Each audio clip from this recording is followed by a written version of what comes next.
Hi friends. I know a couple, one is in his 50s and she's in her 40s. Well, they started noticing that their muscle was shrinking and their energy was kind of fading. She thought her mood swings, brain fog, and low motivation were just part of getting old. But what neither of them realized was that one hormone, testosterone, was quietly slipping away. And here's the surprising part. It wasn't just age. It was what they were eating every single day for almost every meal. And some of the foods they thought were healthy was actually draining their hormone balance. And then other foods, the one that they almost never ate, they could have naturally ate them to support their hormone balance. So today, we're going to talk about how testosterone isn't just a male hormone. Women need it too. We need it for strong bones. We need it to focus. We need it for energy.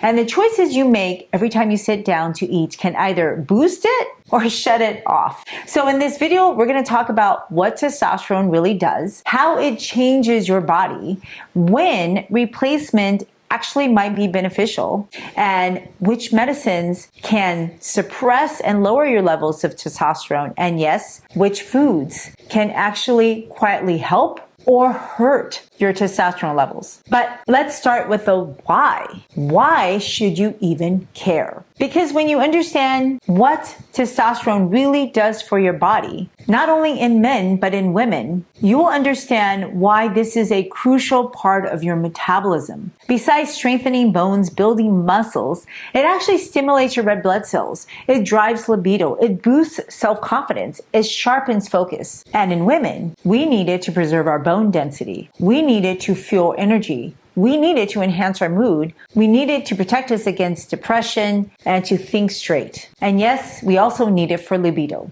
Now, across both sexes, it's a metabolic regulator. It shapes how we burn fat, how we store sugar, how we recover from stress. So it's that important. And how come we don't know when we're running low? So let's first think about it. What happens when testosterone is low? Well, in men, you're gaining belly fat, you're getting weaker muscles, you may even fall and trip more often, you have poor recovery after some kind of an exertion, you may have erectile dysfunction, and you may not be motivated. Now in women, you may have thinning hair, fragile bones, fatigue, loss of drive, cognitive fog, depression that doesn't respond to therapy. And women also, I had mentioned, lose their libido too. So in both, you may have poor sleep, get to diabetes faster. Basically, you're going to age faster. And most people don't connect these symptoms to hormones and food choices. They assume it's just stress, bad sleep, or just simply aging. Well, the wrong food is simply doing that. It's a form of stress that is making you prematurely age. But the right foods, it will support your metabolism, your brain, your adrenal glands to make testosterone. We literally are what we eat, and all these molecules in our food, be it good or bad, will influence every single part of our body. And some people, they just want a quick fix and replace it. But we know nothing is without side effects. The thing is, as we age, normally we will change. And we need to keep that in mind, because when you're 50 and you're trying to have the testosterone levels of 25, well, that's just not normal. It's not just testosterone that's going to change in our body as we age. Everything changes and they have to change together. So when we have one chemical input that refuses to change when it's supposed to lower, then there will be downstream consequences. And we all know not everybody qualifies for testosterone replacement therapy, and hence people, they take anabolic steroids. Whether it's build muscle mass or heighten their dopamine, it unfortunately has dark consequences such as addiction-like behavior, reduced recovery time for your muscles after you exercise. It accelerates acne. It accelerates hair loss. You can have male pattern baldness, and it will literally shut down your hypothalamic pituitary gonadal axis, which make other hormones such as LH and FSH. And so you will start seeing shrinking parts. This may reduce your fertility. This will contribute to fatigue, depression, erectile dysfunction. Doesn't sound so good, does it? And in women, Women will notice a deeper voice, more facial hair, menstrual irregularities. Whether it's testosterone replacement or anabolic steroids, they can cause some serious lipid changes in your blood chemistry and increase blood clotting risk, which thickens your blood and it makes your blood vessels stiffer so that you can have high blood pressure. You can lose your elasticity. This can lead to severe arterial disease that can cause sudden heart attacks and heart failure. And this is why getting a balance of testosterone is an important thing. Excess is not necessarily good. Hence, it's important to see a real prescriber that knows about hormone replacement therapy so that if you choose to do so, you're not getting excess. And of course, if you're interested in testosterone replacement, there are injections or gels or pellets for both men and women. In general, it's supposed to be for documented deficiencies. But I know a lot of people use it off-label. So just be cautious. There are side effects for everything. And we do use it for older people who already have an elevated risk of heart issues. So getting more exogenous testosterone, you may be increasing your chances of the number one cause of mortality, which is heart disease. So you may want to weigh your risks and benefits. It may not outweigh the risks. And if you're worried about dementia, then you should know that getting strokes,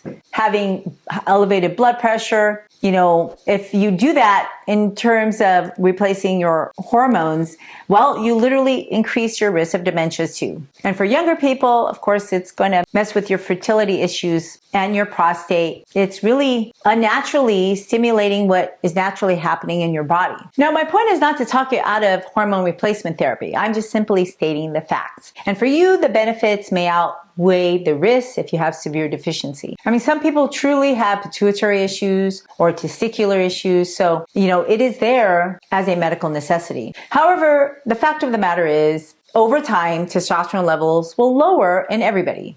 And for most people, we just need to change our lifestyle. So if you have some weight issues, you're overweight, or if you have sleep deprivation or chronic stress, you may want to just start with your lifestyle, right? And you can influence your testosterone levels more than you think. And the biggest lever? Food, what you eat.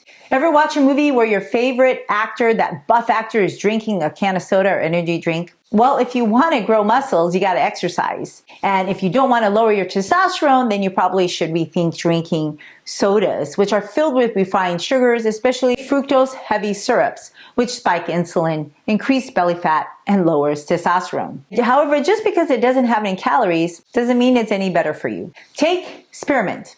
Think it's healthy? Well, if you have testosterone levels, you may want to limit your consumption because just 2 cups a day of mint tea can lower testosterone in just 5 days. So if you are struggling with too much testosterone, that may be a good thing to drink. So what about seed oils? Why don't people like them? Well, it's because they are high in omega-6 fats, which in excess can generate inflammation and interfere with hormone receptors. So before I explain exactly how omega-6 interferes with testosterone production, it's important to keep in mind that the reason why it's causing a problem because we are just simply eating too much omega-6 fats in excess. Now, when I'm talking about omega-6 fats, I'm talking about mainly linoleic acid and its derivative, which is arachidonic acid. These are polyunsaturated fats. They are found in vegetable oils like soybean oil, corn, sunflower, safflower, and canola oils. Now, by themselves, compared to saturated fat, they are healthier, and your body actually needs some for its membrane structure and signaling. But the American diet typically is 10 to 20 times more than what we need compared to getting enough omega-3 fats. So when you have an excess, it actually competes with omega-3. It shifts your cellular biochemistry towards inflammation, oxidative stress, and inhibition of steroid hormones like testosterone. So when omega-6 is abundant, your cell membrane actually produces more prostaglandins and leukotrienes via the COX and LOX enzymes, particularly PGE3 and LTB4. Now, these inflammatory mediators increase the oxidative stress in Leydig cells. And theoretically, when you inhibit STAR and CYP11A1, you're actually reducing cholesterol transport into your mitochondria, which is the first step of testosterone synthesis. It can also promote the production of of more cytokines like interleukin-1 beta, TNF alpha, and it can blunt luteinizing hormone signaling. And polyunsaturated fats, they are quite fragile. They go rancid quite easily. And think about how people consume omega-3 fats. Fried and baked foods, right? French fries, muffins. So when omega-3s, lipids get oxidized, whether it's through heat or light or reactive oxygen species, they form lipid peroxides and aldehydes such as 4-HNE and toxic molecules, acrolein. And they bind to your protein as well as your mitochondria and your endoplasmic reticulum, basically your organelles inside your cells. And this can potentially block testosterone synthesis. It can also damage membrane phospholipids. It could disrupt receptor signaling for luteinizing hormone. And in animal studies, diets high in linoleic acid, basically oxidized seed oils, can lower their testosterone levels by 30 to 70% within weeks. When it comes to people, certain studies have shown that if we eat more fat, that humans actually can make a little bit more cholesterol and a little bit more testosterone, but the data is actually mixed because in short-term studies, testosterone increases when you increase fat. However, if you follow people out for months to years, well, their overall testosterone production decreases and insulin resistance increases, inflammation increases, oxidation increases. And this overall decreases cell function and alters your gut microbiome. And to me, this is not a long-term strategy for longevity or health or higher testosterone levels. So when you do increase fat in the diet, you actually increase the proteins that bind to testosterone, which is made by the liver. And when you make more proteins, that ultimately reduces free testosterone, which then doesn't make it available for your organs to use it. And we all know that the more fat you have on your body and the more fat you eat, you can build on that fat. And then that fat actually secretes estrogen, which is a hormone that counteracts a lot of testosterone. Hi friends, I am so thrilled that you want to take charge of your health and take charge of your food. Now, I know nutrition can be complex, but it doesn't have to be. And I'm here to support you in this lifelong journey. So if you point your camera app to this QR code, it'll take you to a link for a free handout that I created just for you. And if you like it, if you want to see other handouts, please go to the link in my show notes and then you can leave me your feedback on what I could do to help you in your journey. Okay, back to the video now. Number 4 is alcohol. That can suppress testosterone synthesis, and it can do a number in many organs, including the liver. And you've probably seen some articles about how certain wines can actually promote testosterone production, and it's speculated that it's the polyphenols and the antioxidants in the wines. But still, the alcohol is actually detrimental and promotes oxidative stress. So I think if you want to get those polyphenols, and look for non-alcoholic beverages, or just go for the original food like grape seeds or grape seed extracts.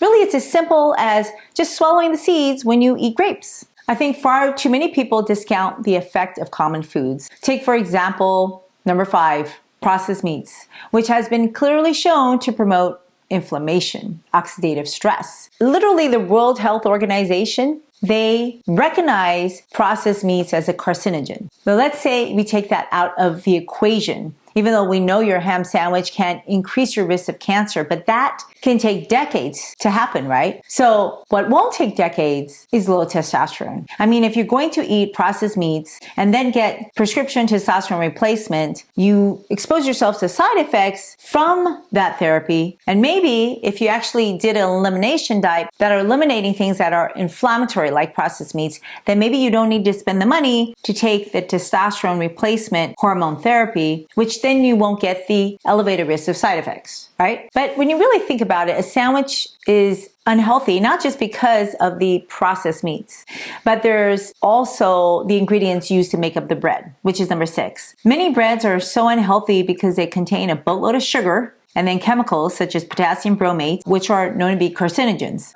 Once I bought like those Hawaiian sweet rolls and I read the ingredients, and 80% of the ingredient list looked like it was some kind of chemical. And I bet people only eat this stuff because they never read the ingredients label. We may not know exactly what happens, and it may be that, okay, we can take a little bit of the toxin, but my whole thing is, why do we need to expose our body with more toxins? I mean, we already have enough pollution in the air and in our food without purposely adding chemicals to what we consider to be healthy foods, right? It's kind of like walking with trash bags. Every day you collect collect a little bit of trash, and eventually you have so much trash it'll be difficult to walk, right? That is what's happening to our body. Every day we dump a bunch of chemicals, and maybe one time is okay, but we're doing it every single day, day in, day out. You better bet those chemicals will build up like trash in your trash bag. And over time, it will weigh your body down so that your body and the organs will be unable to perform at its optimum. And we now know that all the plastic that we're using, the microplastics, we're actually ingesting them. It's in our food, in our water, in our air, and it is potentially increasing our risk of dementia, increasing our risk of heart disease, right? And a whole host of other things, including endocrine disrupting and altering testosterone. You know they're using a replacement, right? And it's just so crazy. You know, half of scientists, they make things supposedly to make our lives easier, more convenient. And then the other half of science basically tries to make things to, reduce the side effects where the first half is making, right? So it's like one half makes poison and the other half makes antidotes for the poisons. I mean, it's such a circular problem that I don't see how the world is getting healthier, right? Because it isn't. And number 7, or another favorite, which is flavored yogurts. First of all, they're packaged into tons of microplastics, right? And then they have a ton of refined sugar. They're basically sugar bombs. And many of these yogurts have more sugar than ice cream. However, the good news is the things that I just listed hopefully are not the only things you eat. And if they are, no worries. You can change it anytime. Your body is resilient. If you can get it in on time so that it doesn't get so sick that's irreversible, right? So which foods can actually build testosterone back? Well, it's all about the foods that propel your metabolism that also supports your testosterone production. So now we need to concentrate on micronutrients such as zinc. Zinc is so powerful, your entire body needs it, and it's abundantly found in the seeds of plants, pumpkin seeds, lentils, chickpeas. Zinc is critical for testosterone production. 1 billion people around the globe are low in zinc. So if you have access to a supplement, you may just want to do that. But you don't want to overly supplement because you also can get toxic. But of course, the body doesn't just run on zinc. There's roughly 45 essential nutrients for life.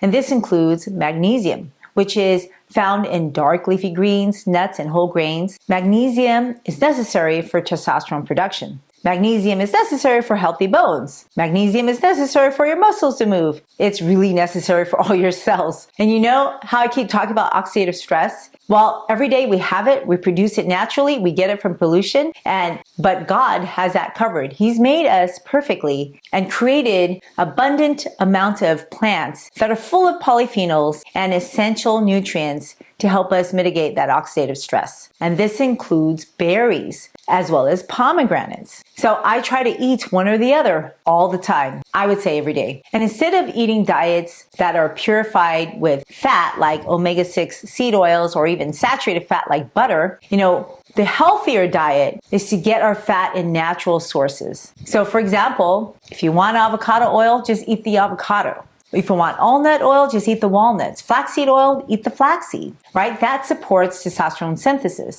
Now, even though testosterone is a fatty hormone, you still need proteins because proteins are the building block of the enzymes that help you build testosterone in your tissue. And then it also helps repair your tissue. But when you simply just pack on protein that doesn't have any polyphenol benefit, you can actually create a lot of waste because protein has a lot of nitrogen, and nitrogen can actually cause more oxidative stress and inflammation in your body. So I tend to eat protein that are rich in polyphenols like beans, tofus, tempeh. And to build muscle, keep in mind you have to exercise. That's how we build muscle mass. Whole food plant-based sources can be low in saturated fat. There are a few exceptions like palm kernels, palm seed, or coconut seed. Those are actually high in saturated fat. I generally stay away from those plant-based foods, although they taste delicious. I try to stick to low saturated fat foods. This includes nuts and seeds. They are lower in saturated fat. They have a ton of polyunsaturated fat, and that is why they are a longevity food. But the diet is only one piece of the equation. Did you know that some medicines that you may be taking right now can also lower your testosterone level without you actually realizing it? Here's a list of drugs that will reduce testosterone levels. Don't just stop them. Have a conversation with your doctor always before you stop or start any medication. So if food